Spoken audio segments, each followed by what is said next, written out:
네, 안녕하십니까. 김정민입니다. 제가 현재 해외에 나와 있습니다. 빤스런을 또 했죠. 그래서 해외에 있으면서 잠깐 한번 짧게 방송을 찍어 한번 봤습니다. 오늘 제가 한국 시간으로 저녁 9시에 게릴라 방송을 할 예정인데 그것도 혹시 모르죠. 사정상 못 될 수도 있어서 혹시나 하는 마음에서 미리 한번 예비로 찍어서 방송을 올리게 되었습니다. 보니까 많은 일들이 일어났던 것 같더군요. 제가 커뮤니티에도 글을 좀 올리긴 했습니다만,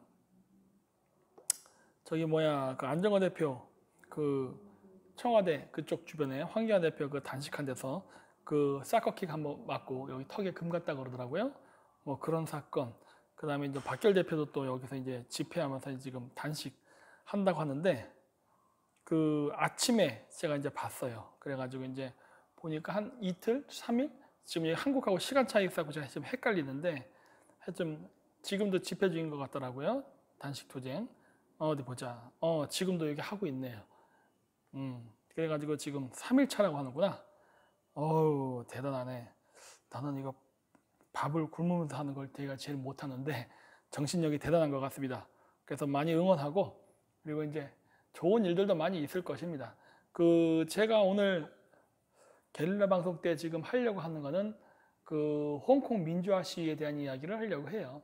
그래서 지금 중국 같은 경우는 조금 많이 당황했을 겁니다. 왜냐면은 홍콩 민주화 시위 열기를 죽여야 되는데 홍콩 국회의원 선거에서 친중파들이 대거 몰락했죠.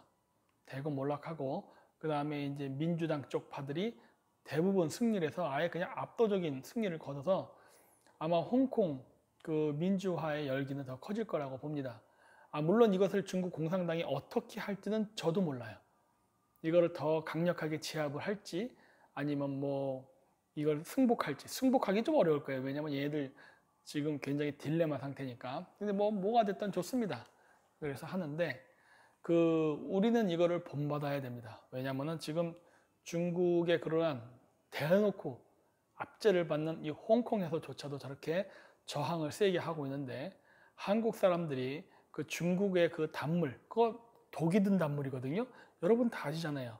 중국에 사업하러 갔던 사람들 사업하러 가기 전에 온갖 향약과 접대받고 거기에 취해서 갔다가 사업체 다 날라갔죠. 그런 사례가 늘 있어 왔죠. 성공 사례 내가 봤을 때 없는데 대기업조차 다 실패했거든요. 성공 사례 없습니다. 있긴 있어요. 몇몇 개의 성공 사례. 그거는 친중 정치인, 친중 기업이 하는 경우에는 그나마 유지가 됩니다. 하지만 그것도 또 오래 못 가죠. 예를 들어서 금호타이어라든가 금호그룹 보세요. 한중우호협회 회장도 하고 이사장도 하면서 그렇게 친중을 부르짖었는데 결국 대가가 뭡니까? 넘어갔잖아요. 네? 망했죠. 이번에 현대가 아시아나 인수한다 그러대. 이런 식으로 사라진다고요. 그래서 뭐 결국은 다 망합니다. 이래 망하나 저래는 망하게 되는데 친중을 하게 되면 빨리 망하게 되죠. 네, 그래서 여러분들도 홍콩 그러한 민주화 시위 그 다음에 선거에 그러한 것에 자극을 받으셔서 여러분들도 스스로 자각을 해야 됩니다. 왜냐하면은 이제 홍콩이 끝났기 때문에 다음은 우리나라입니다. 제가 이걸 지도를 보여드리면서 할 수 없는데 여러분들이 한번 구글로 세계 지도를 펴놓고서 한번 제 얘기를 잘 들어보세요. 지금 홍콩 민주화 시위 결과 홍콩 국회의원 선거에서는 친미파, 그러니까 반중 친미를 하는 지역이 압도적으로 승리를 거뒀습니다. 그랬고 지금 대만도 마찬가지로 아마 이길 겁니다. 얘네들이 특별히 문제 없을 거라고 봐요. 그리고 트럼프 대통령 지금 탄핵 문제도 지금 뭐 하원에서 한다고 했지만 실제적으로 잘 진행이 안 되고 있죠. 그것도 얘들이 이길 겁니다. 미국 쪽이. 자, 이러고 있어요. 자, 그러면 이러한 상황 속에서 지금 중국이 남은 전선은 어디냐면요. 한반도예요. 저쪽 시리아 지역도 중국이 실패했습니다. 네. 그리고 남중국해. 여러분 말레이시아에서 아주 어마무시하게 지금 반중 정책 펼치는 거 여러분 잘 모르실 겁니다. 여러분 지금 말레이시아는요. 지금 완전히 경찰차들이 제가 현지 교민한테 들어봤는데 차를 갖고 온대요. 차를. 경찰차들이 큰 봉고차를 딱 대놓고서 도시에 쫙 들어가가지고 그 불법 체류자들을 전부 다 잡아낸답니다. 뭐 그냥 거의 100% 중국이죠. 100% 중국인. 그래서 불법 체류자들을 경찰들이 쫙 퍼져서 체포해갖고 봉고치에 딱 실어갖고 바로 그냥 쫓아낸대요. 계속 이런 일을 하고 있고, 그러니까 이제 불법 체류자들에 대해서는 그렇게 하고, 그 다음에 투자 이민이 있었어요. 우리나라처럼 투자 이민이 있었는데, 지금 투자 이민으로 해서 그 한 지역에 그 이민 비자를 발급해주지 않는 일을 하고 있습니다. 그리고 했던 것도 지금 취소하고 있어요. 그래서 실질적으로 다 나가게끔 만들고 있답니다. 지금 다 나가라, 다 나가라. 네. 법을 전면적으로 다 바꿔버렸답니다. 그래서 실질적으로 중국인들이 투자는 했지만 들어와 살 수 없게끔 만들고 있어요. 그러면서 지금 말레이시아에서 중국을 다 내쫓는답니다. 희한하게도 이러한 일을 하는 데 있어서 적극적으로 도와주고 있는 세력이 말레이시아에 원래 거주하던 화교랍니다. 원래 말레이시아에 거주하던 화교들이 중국 본토로부터 오는 중국인들에 대한 거부감으로 이러한 행사를 한다는 거예요. 괄목할 만하죠. 여러분 그 화교의 역사를 잘 보십시오. 여러분 그 화교라는 사람들이 한족 아닙니다. 화교는 한족이 아니에요. 여러분들이 자꾸 착각을 하시는데 화교는 한족이 아닙니다. 화교는 오히려 그 한족들을 싫어하던 사람들이에요.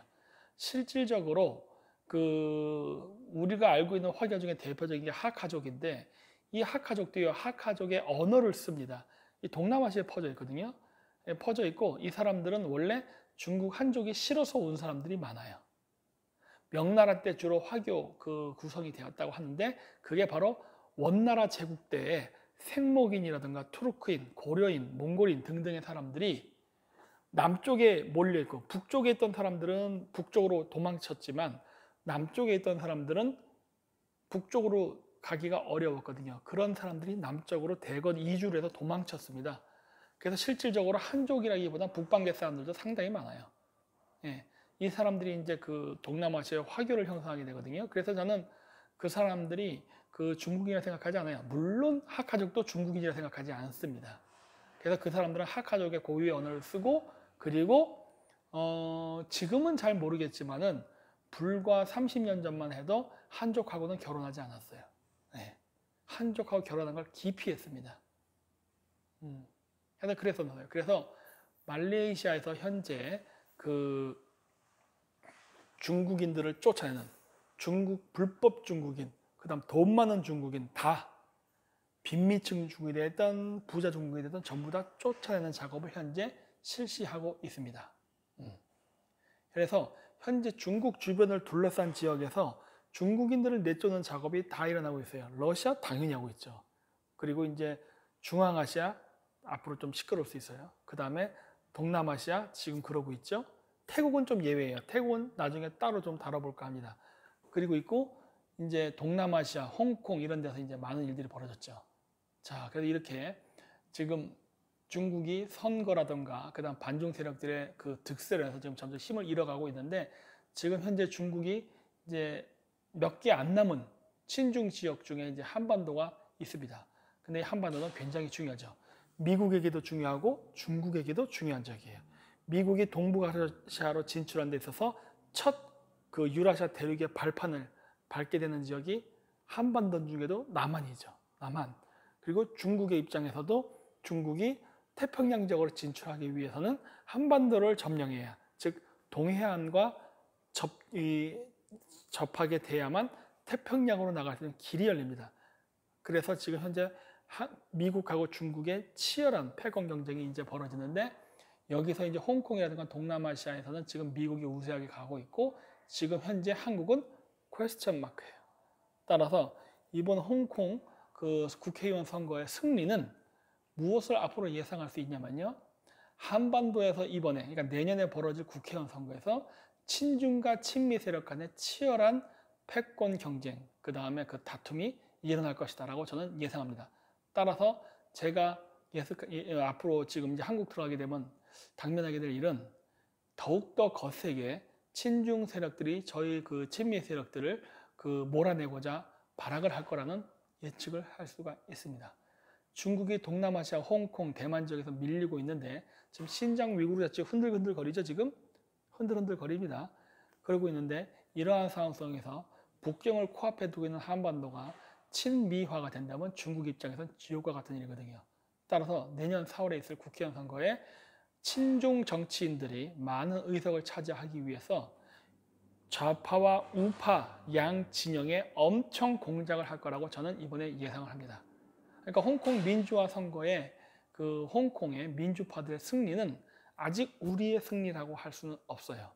물론 축하해줘야 됩니다. 하지만 이제부터는 중국이 콘에 몰렸기 때문에 마지막으로 전력 질주를 다해서 한반도만큼은 중국의 손아귀에 영향권에 집어넣으려고 할 것이기 때문에 우리는 더욱더 분발을 해서 지금 이러한 중국의 침략을 막아야만 할 것입니다. 그러기 위해서는 여러분들이 국회의원 선거 때 친중 정치인을 뽑지 않는 게 매우 중요합니다.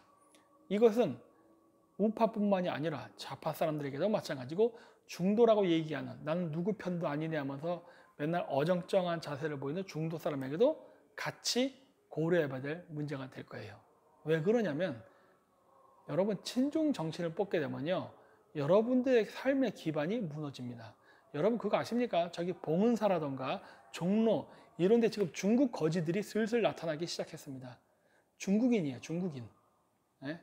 이제는 거지조차도 중국 거지에게 설 자리에 들어가는 상황이라니까. 네? 이런 어이없는 일이 벌어지고 있습니다. 네?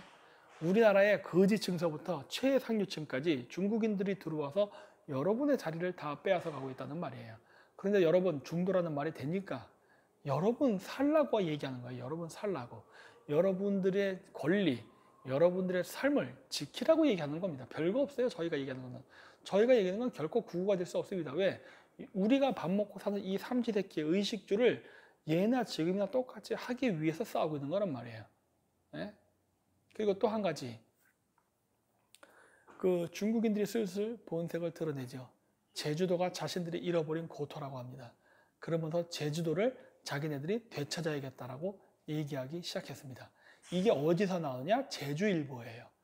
이제 좌파들이 드글드글한 제주도에서조차도 좌파들도 중국인들의 침략의 위험성을 인지해서야 인지하기 시작했나 봅니다. 뭐 늦었지만 늦은 대로 어쨌든 반중을 할 수 있다면 좋은 일이라 생각합니다.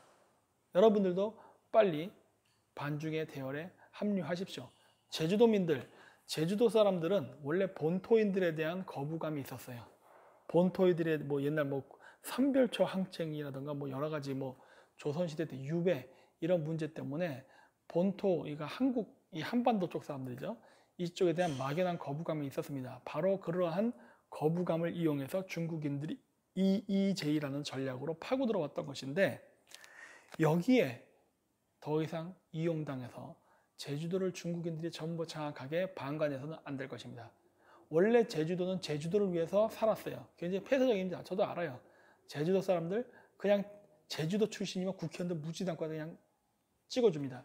이건 자유한국당이냐 민주당이냐가 중요한 게 아니라 제주도 출신이냐 아니냐로 따져버리더라고. 에? 뭐 그런 이상한 그 기질이 있는데 엄청난 지역 감정이 있는데 뭐 다 좋다 이겁니다. 근데 여러분 제주도 사람들이 살려면요 중국인들 쫓아내야 됩니다. 한국의 한반도 본토에 실한 것처럼 중국인들도 한번 실험해 보십시오. 쫓아내십시오. 에? 선거로 쫓아내고 그들의 사업이 사업장 만들고 호텔, 리조트 이런 거 데모하고 쫓아내라는 말입니다. 건설 더 이상 진행하지 못하게.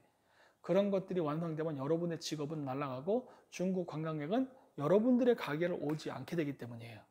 그러니까 이런 것들을 다 인지하면서 여러분들은 일을 하셔야 될 겁니다. 예전에도 제가 아시던 분 해가지고 제주도에 중국인들 몰려와가지고 대규모 리조트 짓고 하려는 거 방해한 적이 있었어요. 제가. 네, 그렇게 못하게. 그랬는데 뭐 지금 뭐 하시는지 잘 모르겠지만 어디 잘 계시겠죠. 제주도에. 근데 여러분들도 그렇게 싸우셔야 됩니다. 중국인들이 여러분의 땅을 침탈해서 여러분의 직업과 땅을 빼앗아는 걸 막아주시기 바랍니다. 이것은 현재 전 세계적으로 일어나고 있는 추세입니다. 네. 그래 주시고 어쨌든 더 자세한 내용은 제가 오늘 있을 게릴라 방송에서 할 겁니다. 게릴라 방송 하려면 제가 여기 시간으로 새벽에 해야 되는데 조금 힘들 수도 있을 것 같아요. 근데 어쨌든 간에 글을 혹시라도 못 찍을까 봐 제가 미리 이렇게 짧게라도 방송을 찍어 본 겁니다. 그래서 오늘 오후 9시에 한국 시간으로 오후 9시에 뵐 수 있으면 뵙고요. 만약에 안 된다면 이걸로 제가 하게 될 방송을 대체하도록 하겠습니다. 그리고 끝으로 제가 지금 어디에 와 있냐면요. 그 니가가라 하와이에 와 있습니다. 여기 보이십니까? 여기 마크. 네? 보이시죠? 여기에 와 있습니다. 이 색깔이 이 하와이의 그 화산이 있잖아요. 그 화산재를 가지고서 염료를 만들어서 이렇게 색깔 입힌 거래요. 그때 무슨 국방색이 됐네. 예, 특이한 그런 옷이 있길래 한벌 사봤습니다. 그랬고 뭐 어쨌든 많은 일들이 있을 거라 봅니다. 4월 전까지 우리가 해야 될 일도 많고 이제부터는 한반도가 결국 미국과 중국의 대리전을 하는 장소가 되어버렸습니다. 앞으로 우리나라에서는 친중파와 반중파들의 치열한 싸움이 있을 것입니다. 물론 그 과정 속에서 친중 우파들은 친중이라는 말은 썩 빼고 우파라고만 얘기하면서 계속 저희를 공격할 거라는 거 다 알고 있습니다. 네. 하지만 결국 판단은 여러분이 해야 돼요. 제가 할 수 있는 건요. 중국이 어떻게 우리나라를 침략하는가, 중국이 우리나라를 어떻게 잠식하는가를 설명해주고 어떠한 대안과 정책으로 나가야 되는가를 제시할 수 있을 뿐입니다. 거기까지가 제가 할 수 있는 일이고 결국 최종 선택은 여러분의 몫이에요. 왜? 이것이 민주주의 사회의 제도이기 때문에. 따라서 자유민주주의 국가 시스템을 이용해서 중국 공산당들이 우리나라 정치인을, 우리나라의 경제인을, 우리나라의 사회활동가들을 매수하면서 친중화시키고 있는데 그런 거에 여러분들이 길들여져서 그 사람들이 그냥 우파 활동을 한다고 믿고 여러분들이 투표를 한다거나 아니면 지금 좌파 사람들이 민주당이 우리나라 국가를 위해서 일한다고 생각해서 만약에 투표한다면 여러분의 미래는 여러분의 선택에 의해서 망가질 것입니다. 따라서 여러분들은 정말 이성적으로 냉정하게 어떤 개인적 감정이라든지 어떤 그 친분에 의한 그러한 그 주관적 개념, 감정적 개념을 기반으로 해서 어떤 정당을 선택하려 하지 말고 이 국가의 국이란 큰 틀을 중심으로 해서 여러분들이 보시고 판단해야 될 겁니다. 그리고 늘 염두하셔야 될 건 여러분들이 뽑는 정치인들은 성인 문제가 아니라는 것을 염두해 주십시오. 정치인은요, 공작을 하고 때로는 더러운 일도 할 수 있는 겁니다. 그게 정치예요. 여러분들은 종교 지도자 뽑는 게 아니에요. 그렇기 때문에 정치인들의 그러한 면모는 어느 정도 감안을 하셔야 됩니다. 그러면서 여러분들이 어떻게 저 사람이 여러분들의 권리와 여러분들의 번영을 보장할 수 있는가에 대한 그 능력에 초점을 맞춰서 보십시오. 우리는 조선시대 유교, 도덕을 기반으로 한 사회에 사는 게 아니라 자본주의, 시장경제, 그 다음에 자유민주주의 이 두 개의 시스템 속에 사는 겁니다. 따라서 시장경제, 이 자본주의를 발전시키기 위해서 그 자유민주주의에 의해 선택된 정치인들이 어떻게 그 국가를 발전시킬 수 있는가 이 관점에서의 정치인을 뽑는 거예요. 물론 도덕적으로 완벽하면 더 좋겠죠. 근데 뭐 완벽하지 않은 사람들의 숫자가 압도적으로 많습니다. 따라서 여러분들은 그런 거를 감안하시면서 사람을 뽑아야 됩니다. 도덕적으로 완벽한 빨갱이를 뽑을 것입니까? 그건 아니에요. 도덕적으로 완벽한 빨갱이를 뽑지 않습니까? 걔네들은 자신이 도덕적으로 정당하다는 걸 강조하면서 더욱더 공산주의로 사회를 몰아갑니다. 그렇게 되면요, 여러분은요, 가난해져요. 네. 우리나라가 솔직히 내년부터 어떻게 될지 저는 보장을 못합니다. 우리나라 경제가 어떻게 될지를. 저는 우리나라가 제발 잘못된 선택을 해갖고 우리가 여태까지 이만큼 이뤄놓은 이 부를 한 방에 날려가지고 필리핀처럼 되지 않았으면 하는 바람이 있어요. 어차피 나라가 망하면요, 부자들은 다 떠납니다. 비행기 타고. 결국 남아갖고 고생하는 건요, 여러분들이에요. 여러분들. 그때 가서 누구 탓을 할 거예요? 베네수엘라 보십시오. 베네수엘라가 공산화가 될 때 모든 자본가들, 부자들은 다 떠났습니다. 미국으로. 남은 사람들은 바로 그러한 공산주의자들, 사회주의자들이 좋다고 뽑았던 그 국민들이에요. 결론은 뭐예요? 7,000원에 매춘 행위를 하는 거죠. 그게 여러분의 미래가 될 수 있다는 거예요. 따라서 잘 생각해 주시기 바랍니다. 네, 마치겠습니다.